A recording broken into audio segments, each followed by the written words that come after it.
Doctor Arpana Rawat YouTube channel पर आप सभी का एक बार फिर से स्वागत है।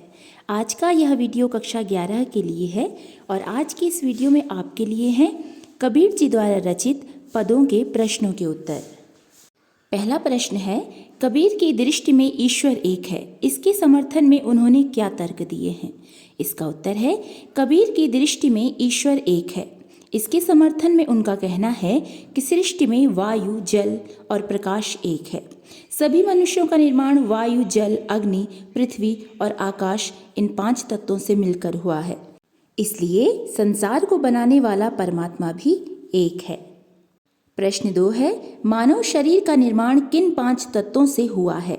इसका उत्तर है, मानव शरीर का निर्माण पृथ्वी, जल, वायु, अग्नि और आकाश से मिलकर हुआ है। प्रश्न संख्या 3 है, जैसे बाढ़ी काष्ठ ही काटे अग्नि न काटे कोई, सब घटी अंतरी तू ही व्यापक धरे स्वरूपे सोई। इसके आधार पर बताइए कि कबीर की दृष्टि में ईश्वर का क्या स्वरूप है? इसका उत्तर है, प्रस्तुत पंक्तियों में कवि ने मनुष्य के शरीर की तुलना लकड़ी से की है।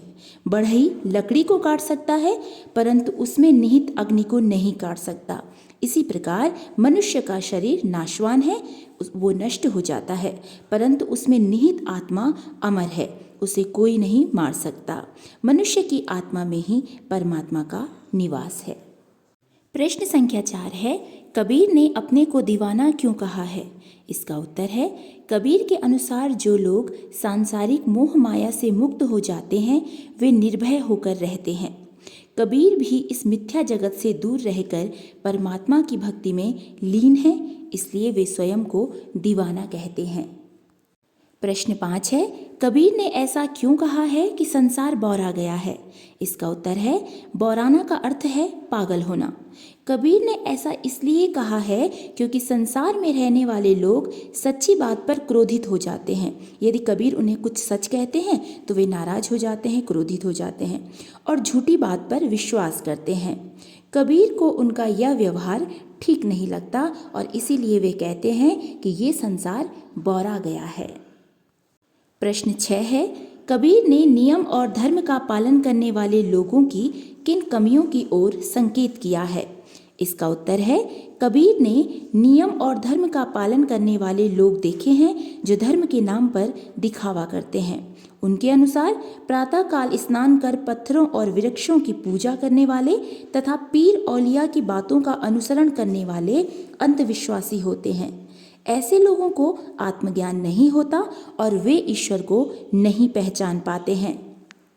ये कहा जा सकता है कि वे जीवन भर दिखावा करने में ही रह जाते हैं और सच्चे ज्ञान की प्राप्ति नहीं कर पाते। प्रश्न संख्या 7 है, अज्ञानी गुरुओं की शरण में जाने पर शिष्यों की क्या गति होती है? इसका उत्तर है, अज्ञानी गुरुओं की शरण में जाने पर उनके शिष्य भी उनकी तरह मूर्ख बन जाते हैं और संसार के माया जाल में फंस जाते हैं। अज्ञानी गुरु अपने शिष्यों को अधूरा ज्ञान देते हैं। वे अपनी महानता सिद्ध करने के लिए अपने शिष्यों को भी पाखंडी बना देते हैं, दिखावा करने वाला बना देते हैं। अंत समय में गुरु और शिष्य दोनों को पछताना पड़ता है। अंतिम और 8वां प्रश्न है, बाह्य आडंबरों की अपेक्षा स्वयं को पहचानने की बात किन पंक्तियों में की गई है? उन्हें अपने शब्दों में लिखिए। इसका उत्तर है, बाह्य आडंबरों की अपेक्षा स्वयं को पहचानने की बात निम्नलिखित पंक्तियों में कही गई है। टोपी पहिरे माला पहिरे छाप तिलक अनुमाना, साखी शब्द ही गावत भूले आत्म खबरी न जाना। अर्थात संसार में कई ऐसे लोग हैं जो बाहरी दिखावे में विश्वास रखते हैं। वे परमात्मा के ज्ञान से अनभिज्ञ हैं परंतु लोगों को ज्ञान बांटते फिरते हैं। कबीर के अनुसार ऐसे दिखावा करने वाले लोगों को ज्ञान की प्राप्ति नहीं हो सकती। तो ये थे कबीर के पदों के प्रश्नों के उत्तर।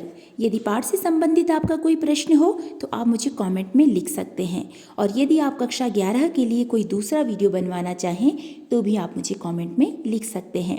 वीडियो में अंत तक बने रहने के लिए धन्यवाद।